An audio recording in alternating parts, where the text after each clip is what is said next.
Thanks for watching.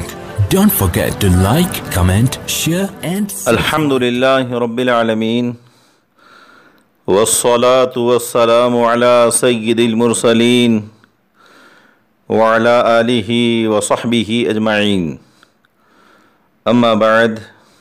محترم سامعین کرام، بعض احباب کی جانب سے یہ سوال کیا گیا کہ معتکف اعتکاف کرنے والا شخص اپنے بدن کی صفائی یا ٹھنڈک حاصل کرنے کے لیے غسل کرنے مسجد سے باہر نکل سکتا ہے یا نہیں؟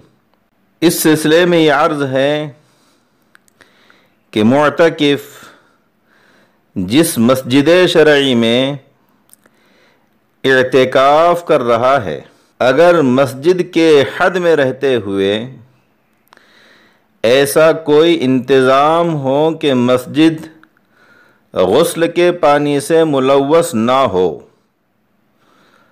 تو معتکف کے لیے ہر طرح کے غسل کرنے میں کوئی حرج نہیں ہے. لیکن اگر مسجد میں ایسا کوئی انتظام نہ ہو تو واجب غسل کے لیے بالاتفاق مسجد سے باہر نکل کر غسل کر سکتا ہے. اعتکاف فاسد نہیں ہوگا، اعتکاف نہیں ٹوٹے گا.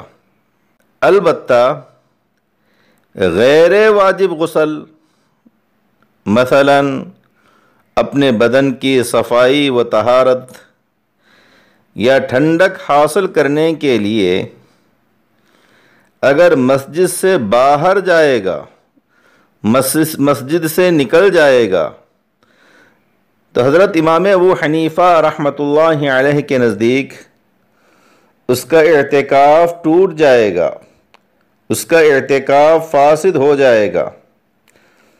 ہاں، اگر بول و براز یعنی پیشاب پاخانے کے لیے باہر نکلا اور وہیں جلدی بدن پر پانی بہا لیا تو اعتکاف پر کوئی اثر نہیں پڑے گا.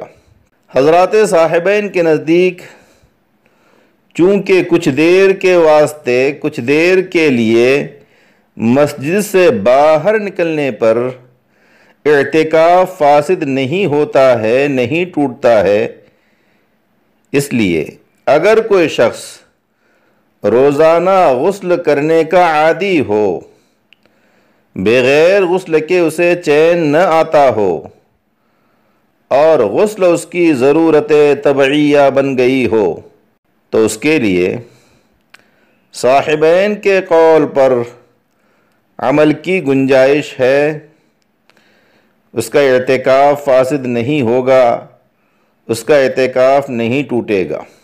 محترم سامعین کرام، یہ مسئلہ سوشل میڈیا پر کئی دن سے گشت کر رہا ہے. بعض دوستوں نے اس حقیر کی اپنی رائے معلوم کی کہ اس سلسلے میں آپ کی کیا رائے ہے.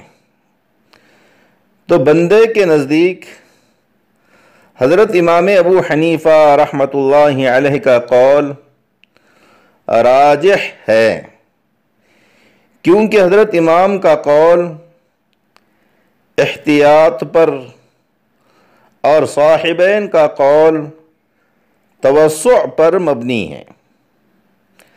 اور افتاء کے اصولوں میں ایک اصول یہ ہے: لو کان الامام فی جانب وصاحبہ فی جانب فالقول قولہ، کہ کسی مسئلے میں امام اور صاحبین کے اقوال مختلف ہوں اور امام ایک جانب اور صاحبین دوسری جانب میں ہوں تو امام کا قول راجح ہوتا ہے.